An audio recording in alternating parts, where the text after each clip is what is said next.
хаврын дүнжин гаруй уралдаан өв соёл мөн үү? Энийг өв соёл биш гэдгийг түн олон мэдчих.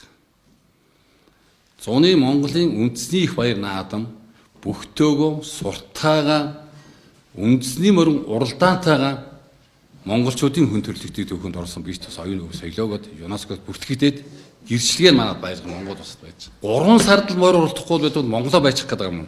Ирлиз морь уралдах сонирхолтой улсууд зуугуулан орж ирээд тэжээлийн морины баасаар талбайг дүүргээд найрлаж байгаа явсан 3 хоногийн дараа засгийн газар энийг авч хэлэлцээд өөрөөсөө зугатаалгаад хуйлж өрчөөд аймагтын иргэдийн хуралд өгж байгаа нь өнөөдрийн шийдвэр гаргаж байгаа засгийн газрын шадарсаад амарсаа энэ хамгаалал нар ямар хүмүүжлтэй ямар бодлоготой болсон бэ гэж.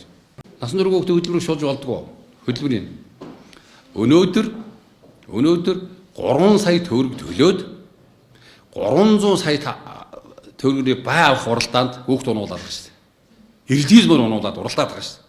6 насны Монгол морь уралдана гэд заасан хуйлтай уралдаанд Монгол морь уралдахгүй ирлиз морь уралдаад авгаа хүн чинь хууль өгчөөд уралдаад байгаа улсууд чинь хуйлгүй ямар ч дүрмгүй уралдаанд Монгол морь уралдах уу? Уралдахгүй шүү дээ. Тэгээд Монголын одоо үндэсний морь уйдаг, Монгол мороо уйдаг, өвөг дээдсийн минь, хөдөөний сайхан уяачтын минь, малаа малж байгаа уяачтын минь нэрийг барьж хэсэг үлэг улсууд талбай дээр чагсаж улс төрд нөлөөлж ийм уралдаа хийж байгаа зүйл зохистой зүйл биш ээ.